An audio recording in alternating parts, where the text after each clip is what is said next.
ओम नमः शिवाय। सांगमाने एही संसार रे सबुठारु बड़ पापी किए, नारी ना पुरुष?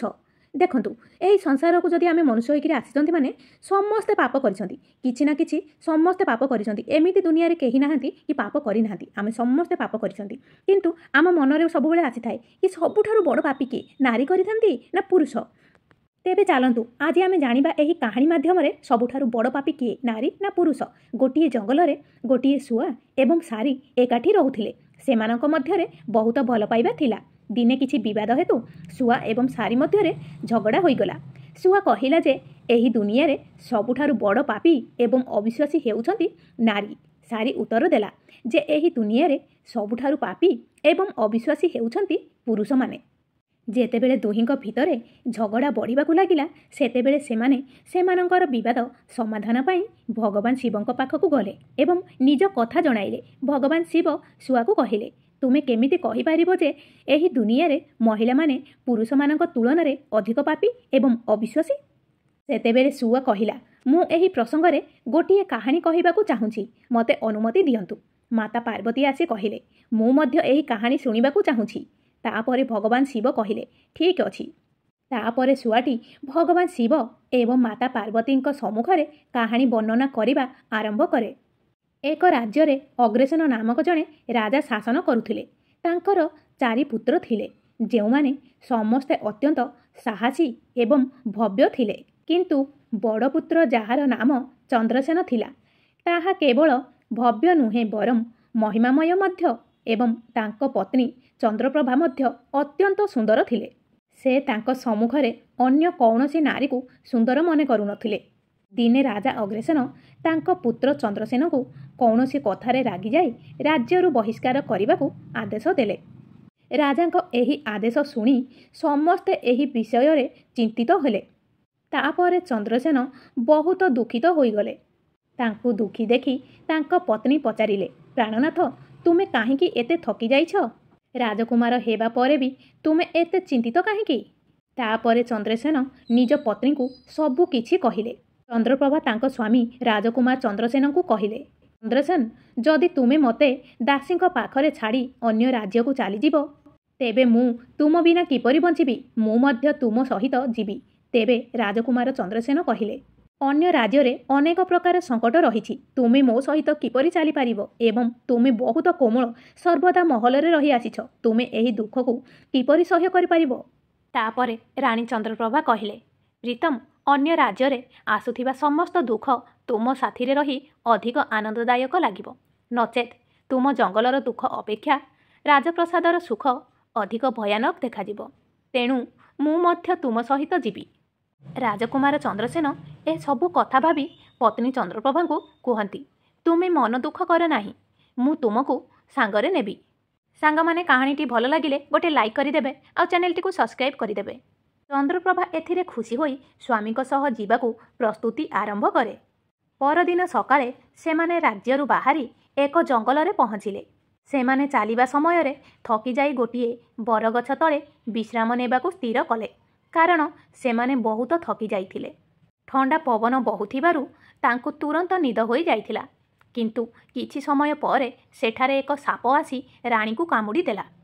तापरे शुआटी कहिला, प्रभु आगको शुणतु, साप कामुड़ीबा जोगु रानी जंत्रणा भोगिबाकू लागिले एवं चंद्रसेन निद भांगिबा परे चंद्रसेन रानी को जंत्रणा रे देखि एवं साप को जाउथिबा देखि अस्थिर होई गले। तापरे किछि समय परे रानी को मृत्यु घटिला। आउ मृत रानी को देखि चंद्रसेन जोर रे कांदिबाकू लागिले। तांको कांद सुनी जंगल रे थिबा पशु माने तांको खाइबाकू आसिले। तापरे चंद्रसेन मनरे भाबिले जे जदि जीवन साथी मरिगलेनी तेणु मु आउ बंचिकी कौन करिवि, तेणु मु मध्य एही जंगल रे प्राणत्याग करिदेबी। तापरे से रानी को मृतदेह पाखरु उठी जंगलरु काठ संग्रह करिबा आरंभ कले एवं कांदी कांदी कहिले, मु मध्य रानी को चितारे जली प्राणत्याग करिदेबी। ठीक सही समय रे स्वर्गरु जणे देवदूत आसिले। तांको कांदुथिबा देखि से राजकुमार चंद्रसेन पाखकु जाई पचारिले, तुमे काहींकी कांदुछ? तुमर दुख कौन? राजकुमार चंद्रसेन दूतंकु कहिले, मोर दुख सहिबार सामर्थ्य नाही। मु चाहे एही पृथ्वी फाटी जाऊ एवं मु सेथिरे समाहित होई जाए। ତାପରେ ଦୂତ କହିଲେ, ତୁମେ ମୋତେ ନିଜର ଦୁଃଖ କୁହ, ହୁଏତ ମୁଁ ତୁମକୁ ସାହାଯ୍ୟ କରିପାରିବି। ତାପରେ ଚନ୍ଦ୍ରସେନ କହିଲେ, ମହାରାଜ, ମୁଁ ଜଣେ ରାଜକୁମାର ଏବଂ ରାଜା ଅଗ୍ରସେନଙ୍କ ପୁତ୍ର। ଏଠାକୁ ଆସିବା ପରେ ମୋ ପତ୍ନୀଙ୍କୁ ସାପ କାମୁଡ଼ି ଦେଇଛି ଏବଂ ସେ ମୃତ୍ୟୁବରଣ କରିଛନ୍ତି। ଏବଂ ମୁଁ କାଠ ସଂଗ୍ରହ କରୁଛି, ଯାହାଦ୍ୱାରା ମୁଁ ମୋ ପତ୍ନୀଙ୍କ ସହିତ ନିଜକୁ ଦାହ କରିପାରିବି ଏବଂ ନିଜକୁ ମଧ୍ୟ ନିଆଁରେ ସମର୍ପିତ କରିପାରିବି। ତାପରେ ଦୂତ କହିଲେ, ଦିନେ ନା ଦିନେ ଏହି ଶରୀରକୁ ଆମକୁ ମଧ୍ୟ ତ୍ୟାଗ କରିବାକୁ ପଡ଼ିବ। ଆପଣ ମଧ୍ୟ ଜାଣନ୍ତି ଯେ ଏହି ଦୁନିଆରେ କେହି କାହା ସହିତ ଆସନ୍ତି ନାହିଁ କି କାହା ସହିତ ଯାଆନ୍ତି ନାହିଁ। ତଥାପି ଆପଣ ମୂର୍ଖ ଭଳି ଏପରି କଥା କହୁଛନ୍ତି। ତୁମେ ବଞ୍ଚି ରହିଲେ ତୁମକୁ ଅନେକ ରାଣୀ ମିଳିବେ। ତେଣୁ ମରିଯିବାର ଧାରଣା ଛାଡ଼ିଦିଅ। ଭଗବାନ ମଧ୍ୟ ଏହି ମାନବ ଶରୀର ପାଇବା ପାଇଁ ଇଚ୍ଛୁକ ଥାନ୍ତି। ତ ତୁମେ ଏହି ଶରୀରକୁ ନଷ୍ଟ କରିବା ପାଇଁ କାହିଁକି ଚାହୁଁଛ? ଏହିପରି କଥା ଦେବଦୂତଙ୍କ ଠାରୁ ଶୁଣିବା ପରେ ରାଜକୁମାର ଚନ୍ଦ୍ରସେନ କୁହନ୍ତି, ମହାରାଜ, ତୁମେ ଯାହା କହିଛ ତାହା ସତ, କିନ୍ତୁ ମୁଁ କୌଣସି ଜନ୍ମରେ ମଧ୍ୟ ଏପରି ପତିବ୍ରତା ପତ୍ନୀ ପାଇବି ନାହିଁ। ତେଣୁ ମୁଁ ବି ମୋ ପତ୍ନୀ ସହିତ ମରିଯିବି। ଚନ୍ଦ୍ରସେନଙ୍କ ଚିନ୍ତାଧାରା ଶୁଣି ଦୂତ ଜାଣିପାରିଲେ ଯେ ସେ ତାଙ୍କ ପତ୍ନୀ ବିନା ବଞ୍ଚିପାରିବେ ନାହିଁ। ଦେବଦୂତ ଚନ୍ଦ୍ରସେନଙ୍କୁ କହିଲେ, ରାଜକୁମାର, ତୁମ ସ୍ତ୍ରୀଙ୍କୁ ବଞ୍ଚାଇବା ପାଇଁ କେବଳ ଗୋଟିଏ ଉପାୟ ଅଛି। ବର୍ତ୍ତମାନ ତୁମେ ମୋ କଥା ଧ୍ୟାନର ସହ ଶୁଣ। ଯଦି ତୁମେ ଏହି ଉପାୟରେ କରିପାରିବ, ତେବେ ତୁମର ରାଣୀ ବଞ୍ଚିପାରିବେ। ତାପରେ ଚନ୍ଦ୍ରସେନ କହିଲେ, ମହାରାଜ, ଆପଣ ମୋତେ ଯାହା କହିବେ ମୁଁ ତାହା କରିବାକୁ ପ୍ରସ୍ତୁତ ଅଛି। ତାପରେ ଯମଦୂତ କହିଲେ, ତୁମ୍ଭର ରାଣୀଙ୍କ ଆୟୁ ମାତ୍ର 20 ବର୍ଷ ଥିଲା ଏବଂ ସେ ଏହାକୁ ବିତାଇ ସାରିଥିଲେ ଏବଂ ତୁମର ଆୟୁ 70 ବର୍ଷ ଅଛି। ସେଥିମଧ୍ୟରୁ 30 ବର୍ଷ ବିତିଗଲାଣି। ଆଉ ତୁମ ଜୀବନ କାଳରେ ଏବେ ବି 40 ବର୍ଷ ବାକି ଅଛି। ଅର୍ଥାତ୍ ତୁମ ପାଖରେ 40 ବର୍ଷ ଅଧିକ ବଞ୍ଚିବାର ସୁଯୋଗ ଅଛି। ଯଦି ତୁମେ ତୁମର ଜୀବନର ଅଧା ଆୟୁ ତୁମ ପତ୍ନୀଙ୍କୁ ଦାନ କର, ତେବେ ତୁମ ଦୁହିଁଙ୍କର ଆୟୁ ସମାନ ହୋଇଯିବ। ଯଦି ତୁମେ ଏହାକୁ ଗ୍ରହଣ କରିବ, ତେବେ ରାଣୀ ଖୁବ୍ ଶୀଘ୍ର ଭଲ ହୋଇଯିବେ। ଦେବଦୂତଙ୍କ କଥା ଶୁଣିବା ପରେ ରାଜକୁମାର ଚନ୍ଦ୍ରସେନ କହିଲେ, ମୁଁ ରାଜି ଅଛି। ତାପରେ ଦେବଦୂତ ଚନ୍ଦ୍ରସେନଙ୍କ ହାତରେ ପାଣି ଦେଇ ନିଜର 20 ବର୍ଷ ଆୟୁ ରାଣୀକୁ ଦେବା ପାଇଁ ରାଣୀଙ୍କ ପାଦରେ ପାଣି ଢାଳିବାକୁ ସଂକଳ୍ପ କରାଇଲେ। ଯେତେବେଳେ ଚନ୍ଦ୍ରସେନ ସଂକଳ୍ପ କରିନେଲେ, ଦେବଦୂତ କହିଲେ, ପ୍ରଥମେ ଗୋଟିଏ କଥାକୁ ଧ୍ୟାନର ସହ ବୁଝ। ଏଥିରେ ଏକ ଗୁପ୍ତ ରହସ୍ୟ ମଧ୍ୟ ରହିଛି। ଏବେ ତୁମକୁ ରାଣୀଙ୍କ ଆବଶ୍ୟକତା ଅଛି। ତୁମେ ତାଙ୍କୁ ପାଣି ଢାଳି ବଞ୍ଚାଇ ପାରିବ, କିନ୍ତୁ ଭବିଷ୍ୟତରେ ଆପଣ ନିଜର ସଂକଳ୍ପ ଫେରାଇ ପାରିବେ ଏବଂ ଯେତେବେଳେ ଆପଣ ସଂକଳ୍ପ ଫେରାଇ ଆଣିବେ, ଆପଣଙ୍କ ରାଣୀ ତୁରନ୍ତ ମରିଯିବେ। କିନ୍ତୁ ଗୋଟିଏ କଥା ସର୍ବଦା ମନେ ରଖନ୍ତୁ, ଏହି ସଂକଳ୍ପକୁ ଫେରାଇବା କଥା କେବେ ବି ରାଣୀକୁ କହିବେ ନାହିଁ। ନଚେତ୍ ଆପଣ ଆପଣଙ୍କର ସଂକଳ୍ପ କେବେ ବି ଫେରାଇ ଆଣିବାକୁ ସମର୍ଥ ହେବେ ନାହିଁ। ସର୍ବଦା ମନେ ରଖନ୍ତୁ ଯେ ଜୀବନରେ କିଛି କଥା ସବୁବେଳେ ଗୁପ୍ତ ରଖିବା ଉଚିତ, କାରଣ ବେଳେବେଳେ ଏହି ସବୁ ଜିନିଷ କାମରେ ଆସିପାରେ। ତାପରେ ଦେବଦୂତ ଏତିକି କହି ଅନ୍ତର୍ଦ୍ଧାନ ହୋଇଗଲେ। ତାପରେ ଚନ୍ଦ୍ରସେନ ରାଣୀକୁ କହିଲେ, ତୁମେ ବହୁତ ଥକିଯାଇ ଶୋଇପଡ଼ିଥିଲ। ରାଜକୁମାର ଚନ୍ଦ୍ରସେନ ତାଙ୍କ ରାଣୀଙ୍କଠାରୁ ସମସ୍ତ ଘଟଣା ଲୁଚାଇ ରଖିଥିଲେ। ଯେ ସାପ ତୁମକୁ କାମୁଡ଼ି ଦେଇଥିଲା ଏବଂ ତୁମେ ମରିଯାଇଥିଲ। ମୁଁ ତୁମକୁ କିପରି ଜୀବିତ କରିପାରିଲି। ରାଜକୁମାର ତାଙ୍କ ପତ୍ନୀଙ୍କଠାରୁ ଏସବୁ କଥା ଲୁଚାଇ ଦେଇଥିଲେ। ତାପରେ ଶୁଆ କହିଲା, ପ୍ରଭୁ। ତାପରେ ସେମାନେ ଦୁହେଁ ଆଗକୁ ଗଲେ। ଅନେକ ଦିନ ପରେ ସେମାନେ ଏକ ବହୁତ ସୁନ୍ଦର ସ୍ଥାନ ଦେଖିଲେ, ଯେଉଁଠାରେ ଏକ ଫକୀରଙ୍କ କୁଡ଼ିଆ ଥିଲା। ଯେତେବେଳେ ସେ ସେଠାରେ ପହଞ୍ଚିଲେ, ଦେଖିଲେ ଯେ ଜଣେ ସୁନ୍ଦର ଯୁବକ ଫକୀର ହୁକ୍କା ପିଉଛନ୍ତି। ସେମାନେ ଦୁହେଁ ବହୁତ ଥକି ଯାଇଥିଲେ, ତେଣୁ ସେମାନେ ଫକୀରଙ୍କ ପାଖରେ ବସିଲେ। ସେହି ସମୟରେ ରାଜକୁମାର ରାଣୀଙ୍କୁ କହିଲେ, ରାଣୀ, ମୋତେ ବହୁତ ଶୋଷ ଲାଗିଲାଣି। ମୁଁ କୂଅରୁ ପାଣି ପିଇବା ପାଇଁ ଯାଉଛି। ଯଦି ତୁମକୁ ମଧ୍ୟ ଶୋଷ ଲାଗୁଛି, ତେବେ ମୁଁ ତୁମ ପାଇଁ ପାଣି ନେଇ ଆସିବି। ତାପରେ ରାଜକୁମାରଙ୍କ କଥା ଶୁଣି ରାଣୀ କହିଲେ, ମୋତେ ଶୋଷ ଲାଗୁନାହିଁ। ତୁମେ ପାଣି ପିଇନିଅ ଏବଂ ତାପରେ ଫେରି ଆସ। ରାଣୀଙ୍କ ଉତ୍ତର ଶୁଣି ରାଜକୁମାର ଚନ୍ଦ୍ରସେନ କୂଅ ଆଡ଼କୁ ଚାଲିଗଲେ। ଚନ୍ଦ୍ରସେନ ପାଣି ପିଇବାକୁ ଯାଇଥିବା ବେଳେ ରାଜକୁମାରୀ ଚନ୍ଦ୍ରପ୍ରଭା ସେହି ଫକୀରକୁ ଦେଖୁଥିଲେ। ରାଣୀ ଚନ୍ଦ୍ରପ୍ରଭା ଫକୀରଙ୍କ ସୌନ୍ଦର୍ଯ୍ୟରେ ଆକର୍ଷିତ ହୋଇଥିଲେ, ଅର୍ଥାତ୍ ସେ ତାଙ୍କୁ ହୃଦୟ ଦେଇ ବସିଥିଲେ। ରାଣୀ ଫକୀରଙ୍କୁ ପଚାରିଲେ, ଫକୀର ସାହେବ, ତୁମେ ଏଠାରେ ରହୁଛନ୍ତି? ଫକୀର କହିଲେ, ଆପଣ ମଧ୍ୟ ମୋ ସହିତ ରହିପାରିବେ, କିନ୍ତୁ ଆପଣଙ୍କ ସ୍ୱାମୀ ମଧ୍ୟ ଆପଣଙ୍କ ସହିତ ଅଛନ୍ତି। ତେବେ ମୁଁ ଆପଣଙ୍କୁ କିପରି ନିଜ ସହ ରଖିବି? ଏହାପରେ ରାଜକୁମାରୀ ଚନ୍ଦ୍ରପ୍ରଭା ଫକୀରଙ୍କ ସମ୍ମୁଖରେ ନିଜର ପ୍ରେମ ପ୍ରକାଶ କଲେ। ତାପରେ ଫକୀର କହିଲେ, ମୁଁ ତୁମକୁ ଏକ ସମାଧାନ କହିବି। ତୁମେ ତୁମ ସ୍ୱାମୀକୁ ସେହି କୂଅ ଭିତରକୁ ଠେଲିଦିଅ, ଯେଉଁଠାକୁ ସେ ପାଣି ପିଇବାକୁ ଯାଇଛନ୍ତି। ତାପରେ ମୁଁ ଦେଖିବି କ'ଣ କରିହେବ। ପାଣି ପିଇସାରି ଚନ୍ଦ୍ରସେନ ରାଣୀଙ୍କ ପାଖକୁ ଆସିବା ପରେ ରାଣୀ କହିଲେ ଯେ ମୋତେ ମଧ୍ୟ ଏବେ ଶୋଷ ଲାଗୁଛି, କୂଅରୁ ମୋ ପାଇଁ ମଧ୍ୟ ପାଣି ଆଣିଦିଅ। ତାପରେ ରାଜକୁମାର ଚନ୍ଦ୍ରସେନ କହିଲେ, ମୁଁ ତୁମକୁ ପୂର୍ବରୁ ପଚାରିଥିଲି ଏବଂ ତୁମେ ମନା କରିଥିଲ। ଆଚ୍ଛା ଠିକ୍ ଅଛି, ଯଦି ତୁମକୁ ଶୋଷ ଲାଗୁଛି ତେବେ ମୁଁ ଏବେ ପାଣି ଆଣି ଦେଉଛି। ତାପରେ ଚନ୍ଦ୍ରସେନ ପାଣି ଆଣିବାକୁ କୂଅ ପାଖକୁ ଗଲେ। ତାପରେ ରାଣୀ କହିଲେ, ମୁଁ ମଧ୍ୟ ତୁମ ସହିତ ଯିବି। ବିଚରା ଚନ୍ଦ୍ରସେନ ରାଣୀଙ୍କ ପ୍ରେମରେ ଏତେ ପାଗଳ ଥିଲେ ଯେ ସେ କ'ଣ ଜାଣିଥିଲେ ଯେ ରାଣୀ ତାଙ୍କ ସହିତ ତାଙ୍କ ଜୀବନ ନେବାକୁ ଆସୁଛନ୍ତି। ଯେତେବେଳେ ରାଜକୁମାର ଚନ୍ଦ୍ରସେନ କୂଅକୁ ଯାଇ ପାଣି ଭରିବା ପାଇଁ ବାଲ୍ଟି ପକାଇଲେ, ରାଣୀ ତାଙ୍କ ସ୍ୱାମୀ ଅର୍ଥାତ୍ ରାଜକୁମାର ଚନ୍ଦ୍ରସେନଙ୍କୁ କୂଅ ଭିତରକୁ ଠେଲିଦେଲେ ଏବଂ ନିଜେ ଫକୀରଙ୍କ ସହିତ ଚାଲିଗଲେ। ସେହି ଫକୀର ସାହେବ ରାଣୀ ଚନ୍ଦ୍ରପ୍ରଭାକୁ ସାଙ୍ଗରେ ନେଇ ଏକ ରାଜ୍ୟରେ ବସବାସ କରିବାକୁ ଲାଗିଲେ, ଯେଉଁଠାରେ ଦୁହେଁ ଖୁସିରେ ରହିଲେ।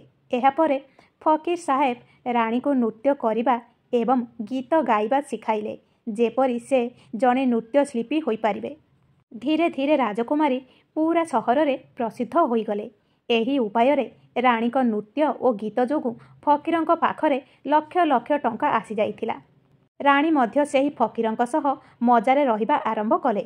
ଯେତେବେଳେ ରାଣୀ ତାଙ୍କ ସ୍ୱାମୀ ଚନ୍ଦ୍ରସେନଙ୍କୁ କୂଅ ଭିତରକୁ ଠେଲି ଦେଇଥିଲେ, ରାଜକୁମାର ହଠାତ୍ ସେ କୂଅରେ ଝୁଲିଥିବା ଏକ ଚେନ୍କୁ ଧରି ନେଇଥିଲେ ଏବଂ କୂଅରେ ଝୁଲି ରହିଥିଲେ ଏବଂ ଭଗବାନଙ୍କୁ ମନେ ପକାଇ ସେ ଭାବିବାକୁ ଲାଗିଲେ, ଏହା ହିଁ ମୋର ପ୍ରେମ ପାଇଁ ଦଣ୍ଡ କି? କିଛି ସମୟ ବା କିଛି ଦିନ ପରେ ସେଠାକୁ ବଞ୍ଜାରାଙ୍କ ଏକ ସମୂହ ଆସିଲା। ସମୂହରୁ ଏକ ବଞ୍ଜାରା ବାଲ୍ଟିରେ କୂଅର ପାଣି ଭରିବା ପାଇଁ ସେହି ବାଲ୍ଟିଟିକୁ ରାଜକୁମାର ଧରିନେଲେ। ବଞ୍ଜାରା ଏହା ଦେଖି ଆଶ୍ଚର୍ଯ୍ୟ ହୋଇ ପଚାରିଲେ, ତୁମେ କିଏ? ରାଜକୁମାର ଚନ୍ଦ୍ରସେନ କହୁଛନ୍ତି, ଭାଇ ମୁଁ ଅସୁବିଧାରେ ଅଛି, ମୋତେ ଏଠାରୁ ବାହାର କରି ମୋ ଜୀବନ ବଞ୍ଚାନ୍ତୁ। ମୁଁ ତୁମ ଉପକାର ସାରା ଜୀବନ ଭୁଲିପାରିବି ନାହିଁ। ତାପରେ ରାଜକୁମାର ଚନ୍ଦ୍ରସେନଙ୍କ ଦୁଃଖ ଦେଖି ବଞ୍ଜାରା ଚନ୍ଦ୍ରସେନଙ୍କୁ କୂଅରୁ ବାହାର କଲେ ଏବଂ ତାପରେ ବଞ୍ଜାରାମାନେ ପଚାରିଲେ, ଭାଇ ତୁମେ କିଏ? ତୁମେ କେମିତି କୂଅରେ ପଡ଼ିଲ? ତାପରେ ଚନ୍ଦ୍ରସେନ କହିଲେ, ଭାଇ ମୁଁ ମୋର ଏହି ବିଷୟରେ ତୁମକୁ କେମିତି କହିବି? ମୋ ସହିତ ଯେଉଁ ଘଟଣା ହୋଇଛି, ଭଗବାନ ନ କରନ୍ତୁ ଏହା ଅନ୍ୟ କାହା ସହିତ ଘଟିତ ହେଉ। ତାପରେ ଚନ୍ଦ୍ରସେନ କହିଲେ, ଯଦି ତୁମେ ଜାଣିବାକୁ ଚାହୁଁଛ ତେବେ ମୁଁ ତୁମକୁ ମୋର କାହାଣୀ କହିବି। ମୁଁ ଜଣେ ରାଜକୁମାର। ମୋ ବାପା ମୋତେ ରାଜ୍ୟରୁ ବହିଷ୍କାର କରିଦେଇଛନ୍ତି। ତେଣୁ ମୁଁ ମୋର ପ୍ରିୟ ପତ୍ନୀଙ୍କ ସହିତ ଏକ ଜଙ୍ଗଲରେ ପହଞ୍ଚିଲି। ମୋ ପତ୍ନୀ ଏବଂ ମୁଁ ପରସ୍ପରକୁ ବହୁତ ଭଲ ପାଉଥିଲୁ। ଏହି ଜଙ୍ଗଲରେ ଗୋଟିଏ ସାପ ମୋ ସ୍ତ୍ରୀକୁ କାମୁଡ଼ି ଦେଲା ଏବଂ ସେ ମରିଗଲା। ଯେତେବେଳେ ମୁଁ ମୋ ପତ୍ନୀଙ୍କ ସହିତ ମରିବାକୁ ଯାଉଥିଲି, ଜଣେ ଦେବଦୂତ ମୋ ଉପରେ ଦୟାକରି ମୋ ବୟସର 20 ବର୍ଷ ଆୟୁ ମୋ ପତ୍ନୀକୁ ଦେବା ପରେ ତାକୁ ପୁନର୍ଜୀବିତ କଲେ। ତାପରେ ଆମେ ସେହି ଜଙ୍ଗଲ ଅତିକ୍ରମ କରିଗଲୁ। କିଛି ଦିନ ପରେ ଆମେ ଏପରି ଏକ ସ୍ଥାନରେ ପହଞ୍ଚିଲୁ ଯେଉଁଠାରେ ଏକ ଫକୀରଙ୍କ ଶିବିର ଥିଲା। ମୁଁ ତୃଷ୍ଣାଗ୍ରସ୍ତ ଥିଲି, ପାଣି ପିଇବାକୁ ଯାଇଥିଲି। ଯେତେବେଳେ ମୁଁ ଫେରିଲି, ମୋ ପତ୍ନୀ ମୋତେ କହିଲେ ଯେ ତାଙ୍କୁ ମଧ୍ୟ ଶୋଷ ଲାଗୁଛି। ଏହି କଥା କହି ମୋ ପତ୍ନୀ ମୋ ସହିତ କୂଅରୁ ପାଣି ପିଇବାକୁ ଆସି ମୋତେ ପଛରୁ ଧକ୍କା ଦେଇଥିଲେ। କୂଅରେ ଝୁଲିଥିବା ଏକ ଚେନ୍ ମୋ ହାତରେ ଆସିଲା, ଯାହାଫଳରେ ମୁଁ କୂଅରେ ପଡ଼ି ମଧ୍ୟ ବଞ୍ଚିଯାଇଥିଲି ଏବଂ ତାପରେ ଯେତେବେଳେ ତୁମେ ଆସିଲ, ମୁଁ ତୁମକୁ ଡାକଦେଲି। ତୁମେ ମୋତେ କୂଅରୁ ରକ୍ଷା କଲ। ଏବେ ଶୁଆ କହିଲା, ପ୍ରଭୁ। ଏଭଳି ଭାବରେ ରାଜକୁମାର ଚନ୍ଦ୍ରସେନ ଦୁଃଖୀ ହୃଦୟରେ ବଞ୍ଜାରାଙ୍କୁ ପୁରା କଥା କହିଲେ। ଯେତେବେଳେ ବଞ୍ଜାରାମାନେ ତାଙ୍କ କଥା ଶୁଣି ରାଣୀଙ୍କ କର୍ମ ଶୁଣିଲେ ଏବଂ କହିଲେ ଯେ ଭଗବାନ ମଧ୍ୟ ନାରୀର ଚରିତ୍ର ବୁଝିପାରିବେ ନାହିଁ, ତେଣୁ ଜଣେ ପୁରୁଷ ଏହାକୁ କିପରି ବୁଝିପାରିବ? ସେ କହିଲେ, ଚିନ୍ତା କର ନାହିଁ, ଭଗବାନ ବହୁତ ଦୟାଳୁ, ସେ ତୁମକୁ ସାହାଯ୍ୟ କରିବେ। ତାପରେ ବଞ୍ଜାରା କହିଲା ଯେ ଯଦି ତୁମେ ଚାହୁଁଛ ତୁମେ ଆମ ସହିତ ଯେତେ ଦିନ ଚାହଁ ରହିପାରିବ। ରାଜକୁମାର ଚନ୍ଦ୍ରସେନ ସେହି ବଞ୍ଜାରାମାନଙ୍କ ସହିତ ରହିବାକୁ ରାଜି ହେଲେ। ତାପରେ ସେମାନଙ୍କ ସହାୟତାରେ କିଛି ଦିନ ପରେ ସେ ସେହି ସ୍ଥାନରେ ପହଞ୍ଚିଲେ ଯେଉଁଠାରେ ତାଙ୍କ ପତ୍ନୀ ଚନ୍ଦ୍ରପ୍ରଭା ଏବଂ ଫକୀର ରହୁଥିଲେ। ତାପରେ ରାଜକୁମାର ବଞ୍ଜାରାକୁ କହିଲେ, ମୁଁ ଚାହୁଁଛି ଯେ ଆମେ ଏହି ସ୍ଥାନରେ କିଛି ଦିନ ରହିବା। ତାପରେ ବଞ୍ଜାରା କହିଲେ, ତୁମ ଇଚ୍ଛା, ମୋର ଏଥିରେ କୌଣସି ଆପତ୍ତି ନାହିଁ। ତାପରେ ରାଜକୁମାର ଚନ୍ଦ୍ରସେନ ବଞ୍ଜାରାଙ୍କୁ ଛାଡ଼ି ଅନ୍ୟ ଏକ ରାଜ୍ୟକୁ ଆସି କାମଧନ୍ଦାରେ ବୁଲିବା ଆରମ୍ଭ କଲେ। ଜଣେ ବ୍ୟବସାୟୀ ଚନ୍ଦ୍ରସେନଙ୍କୁ ଅତ୍ୟନ୍ତ ସମ୍ମାନ ଦେଇ ତାଙ୍କୁ ନିଜର ମୁନି କରିଥିଲେ ଏବଂ ଏହିପରି ଭାବରେ ରାଜକୁମାର ଚନ୍ଦ୍ରସେନ ତାଙ୍କ ଦିନକୁ ବହୁତ ଖୁସିରେ କାଟିବାକୁ ଲାଗିଲେ। ଥରେ ରାଣୀ ଚନ୍ଦ୍ରପ୍ରଭାଙ୍କ ନୃତ୍ୟ ହେବାକୁ ଯାଉଥିଲା। ସହରର ସମସ୍ତ ବ୍ୟବସାୟୀ ଓ ସେଠ ସାହୁକାର ରାଜାଙ୍କ ଦରବାରରେ ପହଞ୍ଚିଲେ। ରାଣୀଙ୍କ ନୃତ୍ୟ ଓ ଗୀତର ପ୍ରଶଂସା ଶୁଣିଥିବା ଚନ୍ଦ୍ରସେନ ମଧ୍ୟ ଭାବିଲେ ଯେ ମୁଁ ମଧ୍ୟ ଏହି ନୃତ୍ୟ ଦେଖିବା ଉଚିତ। ସେ ରାଜାଙ୍କ ଦରବାରରେ ସେଠଙ୍କ ସହ ପହଞ୍ଚିଥିଲେ। ରାଣୀ ଅପ୍ସରା ପରି ନୃତ୍ୟ କରୁଥିଲେ ଏବଂ ତାଙ୍କ ମଧୁର ସ୍ୱରରେ ଅନେକ ସୁନ୍ଦର ଗୀତ ଉପସ୍ଥାପନ କରିଥିଲେ। ଏହା ଶୁଣି ମେହଫିଲର ସମସ୍ତ ଲୋକ ଆଶ୍ଚର୍ଯ୍ୟ ହେଲେ ଏବଂ ସମସ୍ତେ ବହୁତ ପୁରସ୍କାର ଦେଲେ। ଏହା ସହିତ ରାଜାଙ୍କ ଠାରୁ ଆରମ୍ଭ କରି ସାଧାରଣ ଲୋକ ପର୍ଯ୍ୟନ୍ତ ସମସ୍ତେ ତାଙ୍କୁ ପ୍ରଶଂସା କଲେ। ରାଜକୁମାର ଚନ୍ଦ୍ରସେନ ମଧ୍ୟ ତାଙ୍କ ହାତର ମୁଦି ଯେଉଁଥିରେ ହୀରା ଥିଲା ଏହାକୁ ବାହାର କରି ରାଣୀ ଚନ୍ଦ୍ରପ୍ରଭାଙ୍କୁ ପୁରସ୍କାର ଦେଇଥିଲେ। ଏହାପରେ ରାଣୀ ଚନ୍ଦ୍ରପ୍ରଭା ମୁଦିକୁ ଚିନି ଦେଇଥିଲେ। ନିଜ ମନରେ ବିଚାର ଆରମ୍ଭ କଲେ, ମୁଁ ବହୁତ ଆଶ୍ଚର୍ଯ୍ୟ ଯେ ମୋ ସ୍ୱାମୀ ଜୀବିତ ଅଛନ୍ତି ଏବଂ ଏଠାରେ ପହଞ୍ଚିଛନ୍ତି। ବର୍ତ୍ତମାନ ସେ ମୋତେ ଛାଡ଼ିବେ ନାହିଁ, ତେଣୁ ମୁଁ କିଛି କରିବା ଉଚିତ ଯାହାଦ୍ୱାରା ତାଙ୍କୁ ହତ୍ୟା କରାଯାଇପାରିବ। ସେ ତାଙ୍କ ମନରେ ଭାବିଲେ ଯେ ବର୍ତ୍ତମାନ ମୁଁ ଏଠାରେ ଏକ ମଧୁର ଗୀତ ଉପସ୍ଥାପନ କରିବି ଏବଂ ନୃତ୍ୟ କରିବି, ଯାହାଫଳରେ ରାଜା ଖୁସି ହେବେ ଏବଂ ମୋତେ କିଛି ମାଗିବାକୁ କହିବେ। ତାପରେ ମୁଁ ରାଜାଙ୍କ ଆଦେଶରେ ରାଜକୁମାର ଚନ୍ଦ୍ରସେନଙ୍କୁ ମୃତ୍ୟୁଦଣ୍ଡ ଦେବାକୁ କହିବି। ତାପରେ ରାଣୀଙ୍କ ଗୀତ ଶୁଣି ରାଜା ଖୁସି ହୋଇ ଚନ୍ଦ୍ରପ୍ରଭାଙ୍କୁ କହିଲେ, ମୁଁ ତୁମ ଉପରେ ବହୁତ ଖୁସି। ତୁମେ ମୋ ଠାରୁ କ'ଣ ମାଗିବାକୁ ଚାହୁଁଛ? ତାପରେ ରାଜକୁମାରୀ କହିଲେ ଯେ ଯଦି ଆପଣ ମୋ ଉପରେ ଖୁସି ଅଛନ୍ତି ତେବେ ପ୍ରଥମେ ମୋତେ ପ୍ରତିଶ୍ରୁତି ଦିଅନ୍ତୁ। ମୁଁ ଆପଣଙ୍କୁ ଯାହା ମାଗିବି ଆପଣ ମୋତେ ତାହା ଦେବେ। ତାପରେ ଚନ୍ଦ୍ରପ୍ରଭା କହିଲେ, ଏହି ସଭାରେ ମୋର ଜଣେ ଚୋର ଅଛି, ଦୟାକରି ତାକୁ ମୃତ୍ୟୁଦଣ୍ଡ ଦିଅନ୍ତୁ। ତାପରେ ରାଜା ରାଣୀଙ୍କୁ କହିଲେ, ତୁମେ ଚୋରକୁ ମୋ ସାମ୍ନାକୁ ଆଣ। ରାଣୀ ଚନ୍ଦ୍ରସେନଙ୍କ ହାତ ଧରି ତାଙ୍କୁ ରାଜାଙ୍କ ସାମ୍ନାକୁ ନେଲେ। ତାପରେ ରାଜା ତାଙ୍କ ସୈନିକମାନଙ୍କୁ ଚୋରକୁ ଜଲ୍ଲାଦମାନଙ୍କ ନିକଟକୁ ନେଇ ଚୋରକୁ ଫାଶୀ ଦେବାକୁ ଆଦେଶ ଦେଲେ। ଏହି ସମୟରେ ଚନ୍ଦ୍ରସେନଙ୍କ ସେଠ ମଧ୍ୟ ସେଠାରେ ପହଞ୍ଚିଲେ। ସେ ଚନ୍ଦ୍ରସେନଙ୍କ ପାଖକୁ ଯାଇ ପଚାରିଲେ ଯେ ତୁମେ ଏହି ନୃତ୍ୟଶିଳ୍ପୀଙ୍କ ଠାରୁ କ'ଣ ଚୋରି କରିଛ ଯେ ଯାହା ପାଇଁ ସେ ତୁମକୁ ହତ୍ୟା କରିବାକୁ ଚାହୁଁଛି। ତାପରେ ଚନ୍ଦ୍ରସେନ ତାଙ୍କ ମାଲିକଙ୍କୁ କହିଲେ, ଗୁରୁ, ମୁଁ କିଛି ଚୋରି କରି ନାହିଁ।